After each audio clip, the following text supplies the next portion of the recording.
How did you learn story structure? I learned it initially learned it at NYU. I had a screenwriting professor by the name of Steven Siegel, who really, he was tough, but fair. And he was a stickler for not just story structure, but format. And to this day, I still have his voice in my head a little bit when I'm writing. I became maybe at times too wedded to certain formatting, but he really taught me the bare bones of how to write a script. I think, when I was young, again, it was that urge just to start writing, not to really think about the story and plot it out. I think it became much clearer to me about how to, again, story structure, character development as I got older and got out of film school. But he definitely planted the seeds that I then sort of sowed later on as I, again, evolved as a writer. When you left film school, I know you said that you realized at some point that New York was probably not for you at the time. Right. Did you think that you would get a job working in a production company? What was in your mind as a career at that point? Yeah. For me, it was to just be in the business and see where, the day, to see where I could go. I was pretty fortunate because when I came out here, I had a lot of interviews right away. My first job out of NYU had been at Writers and Artists, which was purchased by Paradigm, probably maybe even 20 years at this point. But they were still they had a New York and an LA office, and they had a nice stable of James Gandolfini at the time was rep by them. They had some other fairly big name actors. And the New York agents repped I think they actually may have had half the cast on Sopranos. So they repped a lot of, Broadway and film and TV actors. So that was my first job out of school. When I moved to LA, I initially was interviewing at management companies and other agencies. I knew I didn't want to be an agent, but I thought just getting the experience and learning the business was most important. I worked at ICM for about a second, and it was literally a second. It was probably 3 days. I worked for a very big talent agent there and quickly realized that I was just not going to cut it. So my roommate at the time, I remember walking out of ICM and just breathing a sigh of relief because I feel like a monkey had been off my back. So I'm like, okay, I know there's no way I'm going to work in the agency business at all or as a manager, that I just can't do it. I'm not cut from that cloth. There's a certain type and I am not he or she. So my roommate at the time, for whatever reason, he had been sent a job opportunity as a writer's PA on this Fox show at the time. And I went in and I interviewed, I got the job. And then my first day there, the show was canceled. Oh no. So I lasted a couple more weeks, and it was the same production company was producing this comedy.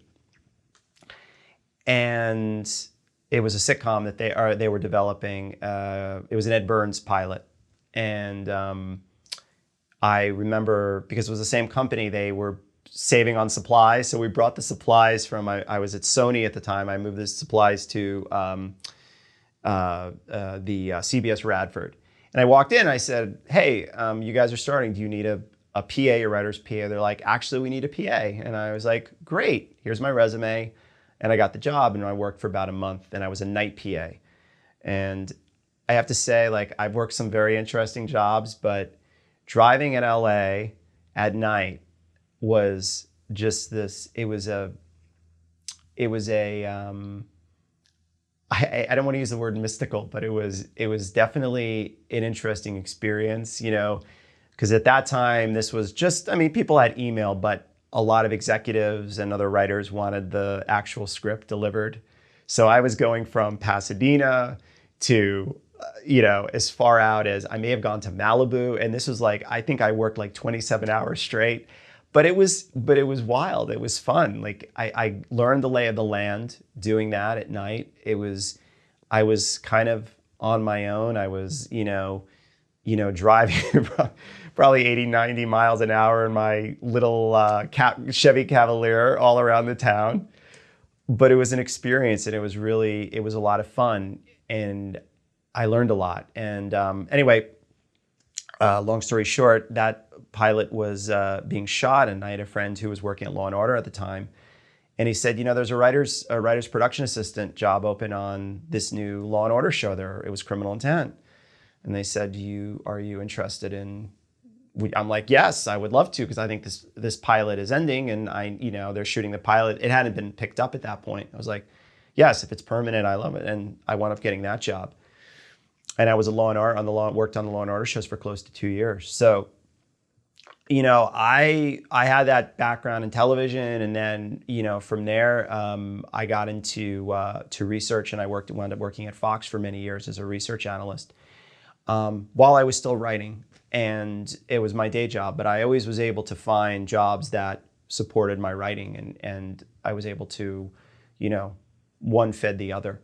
And it was definitely back to your question about, the business and getting into it. It was definitely, I always knew I wanted to write, but keeping an open mind on the day job type led me in a lot of different directions. And, and I had a time where I did temp in marketing, I temped in post-production, I worked in post-production, I had an array of different jobs, and, while I was still writing, and,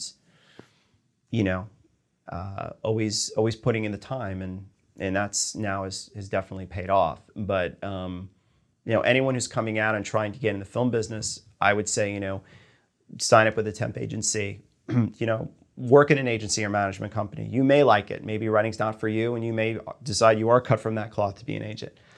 But I think it's just a matter of keeping as open mind as possible and learning all different aspects of the business while you're continuing to hone your craft. Did the driving PA job, that inspire any stories for scripts? No, no, it was just, again, I was pretty new to LA, so I was still like, I think I was just focused on learning the terrain at the time. And I do remember I was working on a script that early in my career, one of the mistakes I made was, working scripts over and over and over again till it's like, look, enough. You've written this, written 20 different drafts. It's all coming out the same. Maybe you just need to put this in the drawer and step away and go for something else. Beating your head against the wall isn't, I don't, obviously is not productive. And I know that, if you have a really great idea and you love it and you're really wedded to it, that's great. But sometimes the best thing you can do for a script that you're wedded to and you really want to tell, but it's not working, is just to take a step back and, put it away and start and work on something else.